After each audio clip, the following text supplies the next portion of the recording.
지금 바로 병뚜껑 하나를 꺼내서 열어보세요. 한 번에 열리시나요? 이제 한 발로 서서 5가지 세어보세요. 버티셨나요? 자, 오늘 영상 끝까지 보시면 3가지를 얻어 가실 수 있습니다. 첫째, 내 진짜 건강 나이를 확인하는 방법이고, 둘째, 집에서 하루 20분으로 몸을 다시 젊게 되돌리는 실천법이며, 셋째, 100세까지 튼튼하게 사시는 방법입니다. 저는 30년 넘게 노년기 건강과 생활 습관을 연구해 온 박사 한지훈입니다. 연구를 하면서 가장 많이 듣는 말이 있는데, 나이는 숫자일 뿐이라고들 하지만 정작 몸은 그 숫자보다 훨씬 빨리 늙는 것 같다는 하소연입니다. 저는 수많은 어르신들을 보면서 한 가지 공통점을 발견했는데, 70을 넘기고도 80, 90, 심지어 100살 가까이까지 또렷한 정신과 튼튼한 다리로 사시는 분들에게는 5가지 특별한 징후가 있었습니다. 손힘, 균형, 걷기 속도, 유연성, 그리고 심리적 나이가 그것입니다. 이 영상을 찾아 들어오신 여러분께 먼저 감사드립니다. 통계에 따르면 건강 정보를 정기적으로 받아보는 분들이 그렇지 않은 분들보다 건강 수명이 평균 7년 더 길다고 합니다. 지금 구독 버튼과 알람 설정을 눌러서 앞으로도 이런 정보를 놓치지 않으시길 바랍니다. 좋아요도 함께 눌러주시면 더 많은 분들께 이 정보가 전달됩니다. 그리고 오늘 내용 중 단 한 가지라도 도움이 되는 부분이 있으셨다면 여러분이 걱정하시는 그분께, 요즘 힘들어하시는 그분께 이 영상을 공유해 주세요. 혼자 알기엔 너무 아까운 정보입니다. 오늘은 이 5가지를 한 장씩 천천히 펼쳐보려고 하는데, 처음에는 조금 불안하실 수도 있습니다. 내가 혹시 이미 많이 떨어진 건 아닐까 하는 걱정이 올라올 수도 있지만, 끝까지 들으시면 내 몸을 다시 나이보다 젊게 되돌릴 수 있는 방법이 분명히 보이실 겁니다. 첫 번째로 함께 볼 내용은 손힘입니다. 많은 분들이 혈압이나 혈당 숫자는 꼼꼼히 챙기면서도 병뚜껑 하나 여는 힘은 대수롭지 않게 넘기는데, 연구들을 보면 손힘이 떨어질수록 넘어짐, 골절, 심장과 폐 질환 위험이 함께 올라가는 경향이 분명히 나타납니다. 눈에 보이지 않는 몸속 나이가 손에 먼저 드러나는 셈이죠. 왜 이런 일이 생기는지 궁금하지 않으신가요? 손은 우리 몸에서 가장 많이 움직이는 근육 덩어리입니다. 손힘이 약해졌다는 것은 단지 손가락 힘이 떨어졌다는 뜻이 아니라 전신 근육량이 줄고 심장과 폐가 몸 구석구석까지 피와 숨을 보내주는 힘이 약해졌다는 신호일 가능성이 큰데, 그래서 손힘이 줄어들면 계단이 갑자기 가파라지고 장바구니가 예전보다 훨씬 무겁게 느껴지는 겁니다. 손과 팔의 근육이 약해지면 전신의 힘을 조율하는 능력도 함께 떨어지면서 걷거나 서 있을 때 몸 전체가 불안정해지고, 이는 다시 심장이 더 힘들게 일하도록 만들면서 악순환의 고리를 만들어 냅니다. 74살 정순자님 이야기를 들려드리고 싶습니다. 정순자님은 초등학교 교사로 오래 일하셔서 머리로는 늘 또렷한 분이었고, 정기검진에서도 특별한 이상이 없다는 이야기를 들으셨습니다. 그런데 어느 날 김치통 뚜껑 하나를 혼자 못 열고 시장에서 장을 보고 집까지 오는데 손이 저려서 3번이나 쉬어야 했다고 하는데, 그제야 본인이 예전과 다르다는 걸 인정하게 되셨다고 합니다. 처음에는 단순히 그날 컨디션이 안 좋아서 그런가 보다 하고 넘기려 했지만, 다음 날도 비슷한 일이 반복되면서 점점 불안감이 커졌고, 손에 힘이 들어가지 않으니 젓가락질도 어색해지고 수저를 떨어뜨리는 일까지 생기기 시작했습니다. 제가 손힘의 중요성을 설명해 드리고 집에서 할 수 있는 아주 간단한 연습을 부탁드렸는데, 고무공 쥐기, 물병 들고 버티기, 빨래 수건을 조금 더 세게 짜기 같은 것들이었습니다. 하루에 꼬박 10분만 손을 써 보자는 약속을 한 뒤 석 달이 지나 다시 배웠는데, 정순자님은 웃으면서 이제는 웬만한 뚜껑은 혼자 시원하게 열고 계단 손잡이도 덜 잡게 되었다고 말씀하셨습니다. 손힘을 키웠을 뿐인데 숨이 덜 차고 어깨도 덜 아프다고 하시면서 무엇보다 혼자서도 할 수 있다는 자신감이 생겼다는 말씀이 가장 인상 깊었습니다. 그분은 이후 동네 경로당에서 친구들에게도 손힘 운동을 권하며 함께 고무공을 쥐고 누가 더 오래 버티나 내기를 하면서 즐겁게 시간을 보내고 계십니다. 여기서 우리가 얻을 수 있는 해답은 분명합니다. 손님은 타고난 힘이 아니라 언제든지 다시 키울 수 있는 힘이라는 것, 그리고 손님만 관리해도 전신 건강이 함께 끌어올려진다는 것입니다. 중요한 건 거창한 운동이 아니라 평소에 손을 얼마나 자주 조금 더 강하게 쓰느냐인데, 설거지를 할 때도 그릇을 조금 더 세게 쥐어보고 문을 열 때도 손잡이를 꽉 잡아보는 작은 습관들이 모여서 큰 변화를 만들어 냅니다. 그래서 오늘 영상이 끝난 뒤에 딱 2가지만 실천해 보셨으면 합니다. 하나는 냉장고를 열 때마다 가장 단단한 병뚜껑 하나를 골라서 한 번에 열 수 있는지 직접 확인해 보시고, 다른 하나는 텔레비전을 보실 때 한 손에 물이 든 병을 들고 10까지 세며 버티기를 양손 번갈아 5번씩만 해 보시는 겁니다. 이 작은 습관이 석 달 뒤 여러분의 손과 심장을 함께 바꿀 수 있습니다. 이제 2번째와 3번째 징후는 균형과 걷기 속도입니다. 많은 분들이 나이가 있는데 비틀거리는 건 당연한 거지 하고 말씀하시지만, 넘어짐은 단순한 실수가 아니라 노년기 건강을 한 번에 무너뜨릴 수 있는 가장 큰 위험 요인입니다. 한 번 크게 넘어지면 다시 예전처럼 걷지 못하는 경우가 너무 많은데, 통계를 보면 65살 이상 어르신 중 매년 3명 중 1명은 최소 한 번 이상 넘어지고, 그중 절반은 같은 해에 또 넘어진다고 합니다. 균형이 왜 이렇게 중요한지 생각해 보면, 우리가 한 발로 서 있을 때 단지 다리 근육만 쓰는 것이 아니라 귀 안쪽의 평형기관, 뇌 뒤쪽의 균형을 담당하는 부위, 발바닥의 감각까지 온몸이 동시에 일을 합니다. 이 중 어느 한 군데라도 기능이 떨어지면 눈으로 보이지 않게 균형이 무너지는데, 그래서 어느 날 갑자기 계단이 좁게 느껴지고 욕실 바닥이 유난히 미끄럽게 느껴지는 겁니다. 균형 감각은 하루아침에 무너지는 것이 아니라 아주 천천히, 우리가 느끼지 못하는 사이에 조금씩 약해지다가 어느 순간 임계점을 넘어서면 갑자기 드러나는 특징이 있습니다. 72살 박동현 님은 오랫동안 택시 운전을 하셔서 운전에는 자신이 있었지만 집에서는 양치만 하면 꼭 벽을 한 번씩 짚고 서 있어야 했습니다. 어느 날 지하철 계단에서 발이 꼬여 크게 넘어질 뻔한 순간 심장이 철렁 내려앉았다고 하는데, 그 일을 계기로 균형이 나빠졌다는 사실을 인정하게 되셨습니다. 박동현님은 그날 이후 며칠 동안 외출을 거의 하지 못하셨는데, 계단만 보면 다리가 먼저 굳어버리고 평평한 바닥을 걸을 때도 혹시 또 넘어지는 건 아닐까 하는 두려움이 앞섰다고 합니다. 제가 권한 것은 거창한 운동이 아니었습니다. 아침에 바지를 입을 때 하루 한 번은 서서 입어보기, 욕실에서 이를 닦을 때는 3걸음 앞에 보이는 한 점을 바라보며 한 발로 5초 서 있기, 그리고 의자에서 일어나 앉기를 10번 반복하기였는데, 이 3가지를 2달 정도 꾸준히 하셨을 때 다시 계단을 올라보자고 약속했습니다. 처음 일주일은 벽을 짚지 않고는 서 있기가 너무 어려웠고, 한 발로 서면 금방 중심을 잃어서 몇 초도 버티지 못했지만, 2주일째부터는 조금씩 버티는 시간이 늘어나기 시작했고, 한 달이 지나자 벽을 짚지 않아도 바지를 입을 수 있게 되었습니다. 2달 뒤 박동현님은 예전보다 더 안정된 모습으로 계단을 오르내리셨는데, 난간을 꼭 붙잡지 않아도 되고 발을 헛디딜 것 같은 불안감도 많이 줄었다고 하셨습니다. 여기에 걷기 속도까지 함께 점검해 보니 10걸음 걷는데 걸리는 시간도 처음보다 눈에 띄게 빨라졌는데, 균형과 보행이 함께 회복된 것입니다.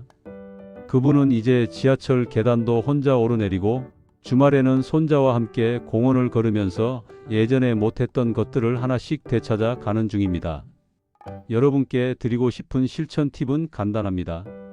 내일 아침 바지를 입을 때 한쪽 발을 살짝 들고 서서 입어보시는데, 처음에는 벽에 가볍게 기대도 괜찮습니다.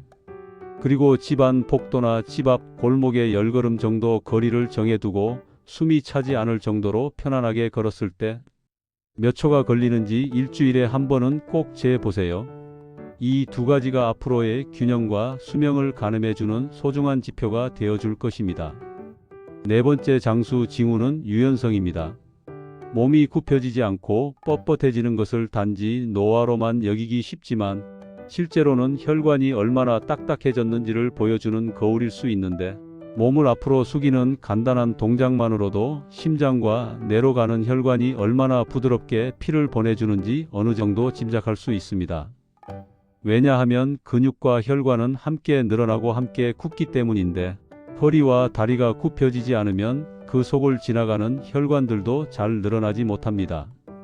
그러면 혈액이 좁아진 혈관을 억지로 통과하다가 어느 순간 덩어리를 만들어 혈류를 막을 수 있는데, 그래서 발톱 하나 자르면서 숨이 턱 막히는 순간이 사실은 심장과 뇌에 가는 길이 막혀가고 있다는 경고일 수 있습니다. 많은 분들이 계단을 오를 때 가슴이 답답하다거나 조금만 걸어도 종아리가 당긴다고 말씀하시는데, 이런 증상들이 모두 유연성 저하와 연결되어 있는 경우가 많습니다. 76세 김말수님은 시장에서 좌판을 보던 시절에는 허리가 참 유연한 편이셨습니다. 그런데 은퇴 후 앉아있는 시간이 늘면서 어느 날 발톱을 자르다가 숨이 차서 중간에 쉬어야 했는데, 의자에 앉아 다리를 뻗고 앞으로 숙여보니 손이 발가락에서 한 뼘이나 부족했습니다. 그제야 본인이 몸을 너무 오래 방치했다는 생각이 들었다고 하시면서, 예전에는 쪼그려 앉아서 몇 시간이고 일할 수 있었는데 지금은 5분만 앉아 있어도 허리가 펴지지 않는다고 말씀하셨습니다. 김말수님은 처음에는 나이 탓이라고 생각했지만, 같은 나이 친구들 중에서도 몸이 훨씬 유연한 분들을 보면서 뭔가 달라야겠다는 결심을 하게 되었습니다. 제가 제안한 것은 매일 아침 5분의 작은 투자였는데, 의자에 앉아 다리를 뻗고 가능한 만큼만 천천히 앞으로 숙여 10가지 세기, 저녁에는 바닥에 앉아 다리를 벌리고 왼쪽, 오른쪽으로 천천히 상체를 기울이는 동작을 각각 10초씩 유지하기였습니다. 이 두 가지만 꾸준히 하자고 약속했는데, 처음 한 달은 거의 변화를 느끼지 못하셨고, 오히려 스트레칭을 하고 나면 다음 날 근육이 뻐근해서 이게 맞는 건가 의심도 하셨습니다. 하지만 제가 그게 정상이라고, 근육이 늘어나면서 생기는 자연스러운 반응이라고 설명해 드리자 포기하지 않고 계속하셨습니다. 석 달이 지난 뒤 김말수님은 다시 저에게 연락을 주셨는데, 이제는 발톱을 자를 때 숨이 차지 않고 계단을 오르면서 가슴이 조여오는 느낌도 많이 줄었다고 하셨습니다. 발가락 끝에 손이 닿기 시작하자 동시에 혈관 검사에서도 예전보다 상태가 좋아졌다는 말을 들으셨는데, 몸이 부드러워지면 혈관도 함께 부드러워진다는 것을 몸으로 느끼신 겁니다. 그분은 이제 경로당에서 친구들과 함께 아침마다 스트레칭을 하면서 서로의 변화를 격려하고 응원하는 시간을 갖고 계십니다. 다섯 번째는 심리적 나이입니다. 출생 연도와 상관없이 나는 아직 65살 몸으로 움직일 수 있다고 믿는 분들과 나는 이미 다 끝났다고 느끼는 분들 사이에는 실제 건강 수치에서 분명한 차이가 나타납니다. 우리의 몸은 생각보다 마음을 많이 따라가는데, 나이를 핑계로 포기하는 순간 몸도 그에 맞춰 기능을 줄이기 시작합니다. 그래서 여러분께 권하고 싶은 실천은 두 가지입니다. 첫째는 잠들기 전 의자에 앉아 다리를 쭉 뻗고, 오늘은 손이 발가락에서 얼마나 떨어져 있는지 대략 기억해 두었다가 한 달 뒤 다시 비교해 보시는 것이고, 둘째는 아침 세수 전에 거울 앞에서 나는 아직 내 나이에서 10살 뺀 몸으로 움직일 수 있다고 한 번만 크게 말해 보시는 겁니다. 이 두 가지가 몸과 마음의 나이를 다시 맞추는 첫 출발점이 될 수 있습니다. 이제는 5가지 징후를 한꺼번에 보겠습니다. 손힘, 균형, 걷기 속도, 유연성, 심리적 나이. 이 5가지는 서로 따로 떨어진 항목이 아니라 하나가 움직이면 나머지도 함께 돌아가는 톱니바퀴 바퀴 같은 존재입니다. 그래서 어느 한 가지만 너무 집중해도 안 되고, 어느 한 가지만 빼고 나머지 4가지만 해도 아쉬움이 생기는데, 손힘부터 생각해보면 병뚜껑을 열 정도로 손이 강해지려면 팔과 어깨, 등과 가슴 근육이 함께 힘을 냅니다. 이 근육들이 튼튼해지면 자연스럽게 걸을 때 팔 흔들림이 커지고 보폭이 넓어지는데, 그러면 걷기 속도가 조금씩 빨라지고 심장은 더 활발히 피를 돌려줍니다. 결과적으로 다리 근육과 혈관이 함께 활성화되면서 유연성까지 좋아지는 흐름을 만들 수 있는 것인데 균형도 마찬가지입니다. 한 발로 서기, 서서 바지 입기 같은 동작은 단지 넘어짐을 막기 위한 훈련이 아니라 뇌가 손과 발, 눈과 귀의 정보를 동시에 처리하는 능력을 키우는 작업입니다. 이 과정이 반복되면 온몸의 협응력이 좋아지고 손힘과 걷기까지 더 안정적으로 사용할 수 있게 되는데, 여기에 마지막으로 심리적 나이가 더해지면 마치 기름칠을 한 것처럼 전체 시스템이 부드럽게 돌아갑니다. 나는 아직 할 수 있다는 마음은 몸에 긍정적인 신호를 보내 운동 효과를 더 크게 만들어주는 반면, 나는 이미 늙어서 소용없다는 생각은 같은 운동을 해도 효과를 절반으로 줄여버립니다. 69세 윤해철님 이야기를 하나 더 나누고 싶은데, 윤해철님은 매일 1시간씩 빠르게 걷기 운동을 하셨습니다. 그런데 균형 훈련을 거의 하지 않다가 주차장에서 발을 헛디뎌 발목을 크게 삐끗한 뒤 몇 주 동안 걷기를 쉬어야 했는데, 그 일을 계기로 5가지를 고르게 챙기는 방법으로 계획을 바꾸셨습니다. 손힘 5분, 균형 5분, 빠르게 걷기 5분, 스트레칭 5분, 그리고 아침마다 마음 다잡기 5분, 이렇게 골고루 한 번씩 하는 루틴을 잡으셨는데, 처음에는 이렇게 여러 가지를 나눠서 하는 게 번거롭게 느껴졌지만 막상 해보니 한 가지에만 집중할 때보다 훨씬 덜 지루하고 몸 전체가 골고루 좋아지는 느낌을 받으셨습니다. 윤해철님은 이 루틴을 넉 달 이어간 뒤 예전보다 더 안정된 걸음으로 더 편안한 마음으로 산책을 즐기고 계시는데, 특히 손힘이 좋아지면서 걷기 자세까지 바뀌었고 균형이 좋아지면서 넘어질까봐 걱정하던 마음도 많이 줄어들었다고 합니다. 그분은 이제 동네 산책로에서 만나는 분들에게도 5가지를 고르게 하는 게 얼마나 중요한지 이야기하면서 함께 운동하는 모임을 만들어 일주일에 2번씩 모여서 서로를 격려하고 있습니다. 여러분께 드리고 싶은 제안은 어렵지 않습니다. 오늘 잠들기 전에 종이 한 장을 꺼내 이 5가지를 적어 보시고 하루 20분 안에서 각 항목에 몇 분을 실행할지 대략 나누어 보세요. 일주일에 한 번씩은 5항목에 스스로 점수를 매겨보고 가장 약한 부분을 다음 주 집중 보강으로 조금만 더 챙기시면 되는데, 이렇게 5톱니바퀴를 바퀴를 함께 돌릴 때 몸은 생각보다 빠르게 여러분의 편이 되어 줄 것입니다. 마지막으로 가장 깊은 이야기를 나누고 싶습니다. 바로 마음입니다. 장수하는 분들을 오랫동안 지켜보면 몇 가지 공통된 마음 습관이 보이는데, 나이는 그냥 숫자일 뿐이라는 태도, 힘든 일 속에서도 작은 다행을 먼저 찾는 습관, 그리고 나이가 들어서도 계속하고 싶은 일을 마음속에 간직하는 마음입니다. 반대로 오래 살고 싶으면서도 몸이 빨리 무너지는 분들에게는 또 다른 공통점이 있는데, 나는 너무 늙었다, 시간이 없다, 예전에 해봐도 소용없었다는 3가지 생각입니다. 이 말들이 입에 붙으면 몸은 그에 맞춰 점점 움직임을 줄이고 쉬는 시간을 늘리는데, 결국 몸과 마음이 서로를 끌어내리는 악순환이 만들어집니다. 78살 장영자 님도 그 비슷한 길 위에 계셨는데, 예전에 몇 번 운동을 시작했다가 무릎이 아파 포기한 기억 때문에 이제는 그냥 편하게 지내다 가야지 하는 말이 입에 붙어 있었습니다. 그러다 아들이 아파트 주민들과 함께하는 아침 20분 걷기 모임에 한 번만 나가 보자고 손을 내밀었는데, 처음에는 억지로 나갔지만 또래들이 웃으면서 손님 운동과 한발 서기를 같이 하는 모습을 보며 조금씩 마음이 풀렸습니다.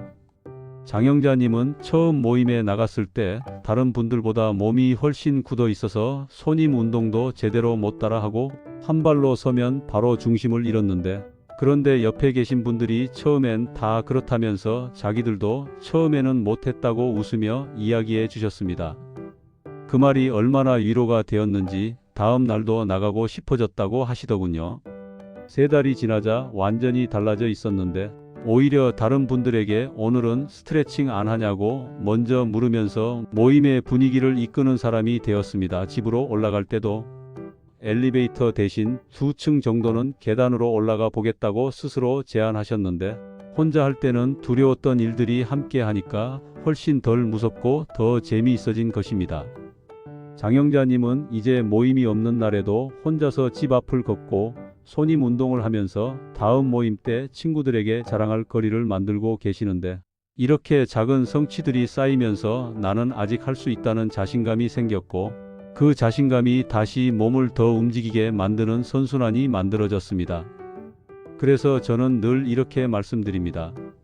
인간은 혼자 싸우도록 만들어지지 않았는데, 내 의지가 아무리 강해도 마음이 꺾일 때 붙잡아줄 손이 하나만 있어도 훨씬 오래 갈 수 있습니다. 가족 한 사람, 이웃 한 사람, 동네 모임 두세 사람만 있어도 충분한데, 서로 안부를 묻고 함께 걸으며 한 발 서기에서 누가 더 오래 버티는지 웃으며 겨루다 보면 어느새 그 시간이 여러분의 장수 습관으로 자리 잡습니다. 마지막으로 오늘 영상을 보신 뒤 딱 2가지만 실천해 보시길 부탁드립니다. 하나는 내일 아침 눈을 뜨자마자 나는 아직 하루 20분은 내 몸을 위해 쓸 수 있는 사람이다 하고 크게 말해 보시는 것이고, 둘은 이번 주 안에 가족이나 이웃 한 분에게 우리 일주일에 2번만 같이 10분 걷기나 한 발 서기 해볼까요? 하고 직접 제안해 보시는 겁니다. 이 2가지가 여러분의 몸과 마음, 그리고 관계까지 동시에 젊어지게 만드는 첫걸음이 되어줄 것입니다. 오늘 저는 여러분과 함께 손님, 균형, 걷기 속도, 유연성, 심리적 나이, 그리고 함께하는 공동체까지 5가지 장수 비결결에 대해 이야기를 나누었습니다. 처음에는 내 몸 상태가 걱정되어 불안하셨을 수도 있지만, 지금쯤은 아직 늦지 않았구나, 오늘부터라도 천천히 다시 시작해 볼 수 있겠구나 하고 느끼셨으면 좋겠습니다. 여러분의 작은 실천 하나하나가 내일의 몸을 만들고 가족의 마음을 안심시키는데, 여러분의 건강은 여러분만의 것이 아니라 자녀와 손주에게 건네는 가장 큰 선물입니다. 이 영상이 도움이 되셨다면 앞으로도 제가 준비하는 건강 이야기와 생활 정보를 편하게 받아보실 수 있도록 구독과 좋아요로 함께해 주시고, 댓글로 지금 내 나이와 오늘 당장 해보겠다고 마음먹은 한 가지를 남겨주세요. 여러분의 한 줄 한 줄을 보며 저는 다음 영상을 더 열심히 준비하겠습니다. 끝까지 보아주셔서 감사합니다.